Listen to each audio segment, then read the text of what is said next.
Welcome to the podcast. We are on episode 67, I believe. I have lost track of the count. I'm not even sure which one we are on, but today's podcast is all about happiness. And I hear this all the time, so I think it's super important that we just address, how do we generate happiness? How do we find happiness? Sometimes it's always a struggle in our lives, right? Sometimes we wake up and we may not have the most positive attitude. It's like sometimes I wake up in the morning and I maybe not most positive that day, or how do I generate that? So today we're going to talk about, where do you find that happiness? And I think it's so important because the effect you have on others is the most valuable currency you can possibly have. Because how many times have we seen the most influential people? They have all the fancy cars, the fancy houses, all the fanciness, right? And sometimes we covet that, but we don't realize that with all of those things, that truly does not create the happiness.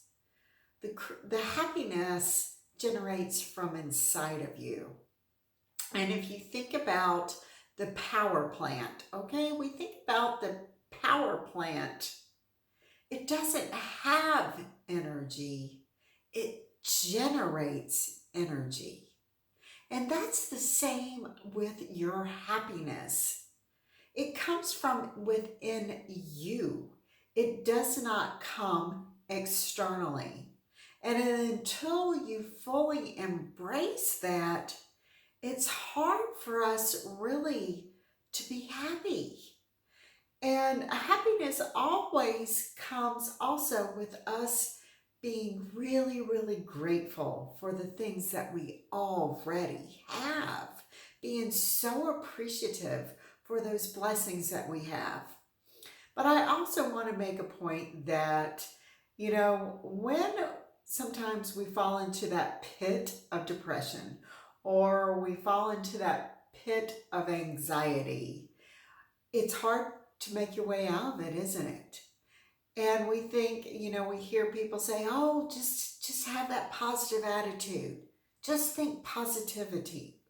And sometimes we can think the most positive things, but that doesn't always work, because positivity also has to come with positive action. So we can think positive, but until you incorporate that positive action, then things don't change. So we're going to take you through 5 ways just to help you create that happiness in your life. And so the first one is to own your own happiness. So what do I mean by that? So happiness, it already lives within your heart, guys. It's not in our stuff. It's what I just talked about. So it's own your own happiness. I know at church, this was probably last year, one of the sermons our preacher was preaching on, he does a lot of couple counseling. And the number one problem that has come into his office is couples really seeking a divorce, or they're seeking counsel from not really going through with a divorce. But he says the number one problem that he has come to him is the couple says, "They no longer provide happiness for me." And that's the number one mistake, is they're seeking happiness in someone else, or they're seeking happiness in money, or they're seeking happiness in things. And that's where the problem starts, is because happiness lives already within you. Nobody else can provide your happiness except for you. And if you are looking for that in external means or in a partner, you'll be searching for it for the rest of your life because it comes from working on yourself. And if you are coming out of a divorce and you are looking for a new, fresh relationship, you have to work on yourself first. Because if you don't work on yourself first, whatever problems were there initially in that relationship, it's going to extend into that next relationship. You're going to bring that with you if you don't work on yourself first. So that is the first key. Own your own happiness. The second one is, guys, we narrate our own story. So what story is it that you are narrating for yourself?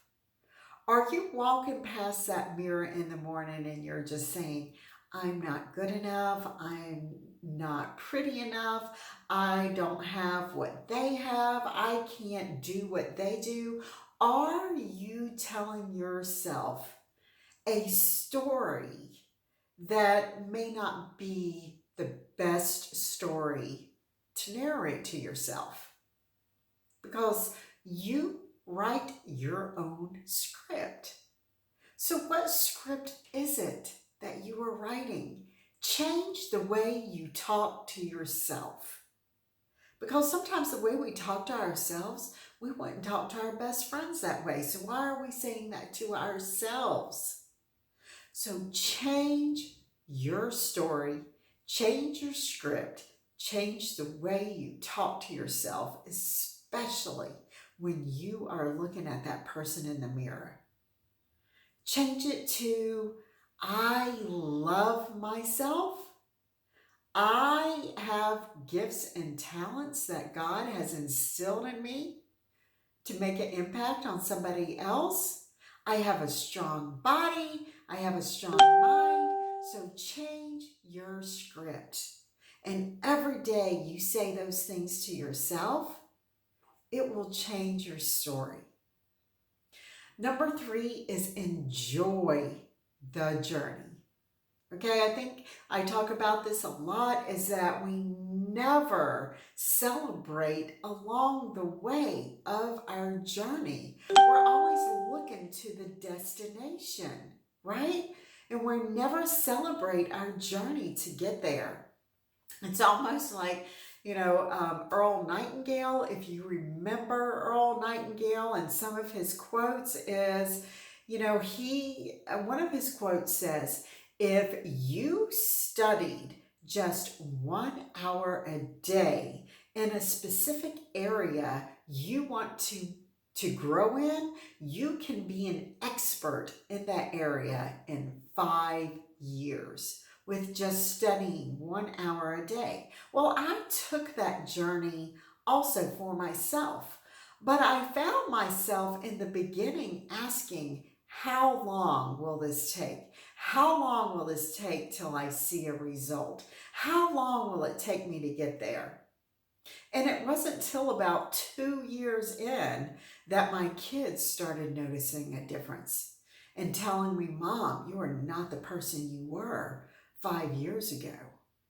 And it wasn't till then that I changed that question and started asking myself, how far can I go?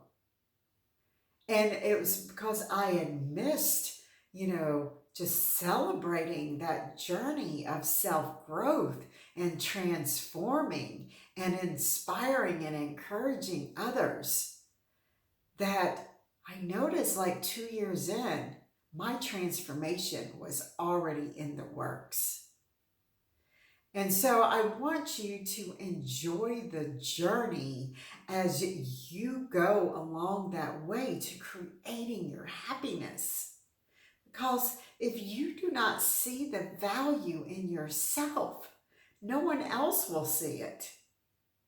So learn to enjoy your journey of your self-growth and celebrate it. Maybe that's journaling it, writing it down. The 4th thing is make relationships count. This is so critical because you cannot be fruitful by yourself. And one of the key relationships for you to have is number one is to have that relationship with God. Take those times in the morning for your meditation, your devotioning, your journaling. The number one relationship that should count in your life is really God. Your second relationship is yourself. Enjoy that relationship with yourself. And it's growing and it's maturing and you're seeing yourself transform. Because if you do not like who you are, it's going to be hard for anyone else to enjoy you and like you either, right?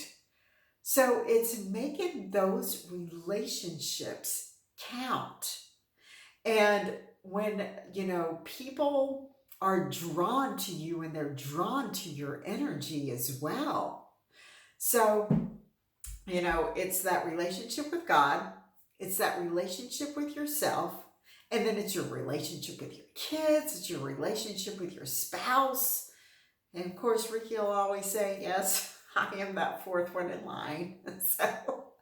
But guys, it is the relationship with God that's first. It's that relationship with yourself. But you cannot be fruitful without those key relationships.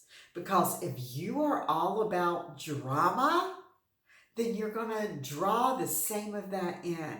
It is your energy that you put out around you that will draw others into you.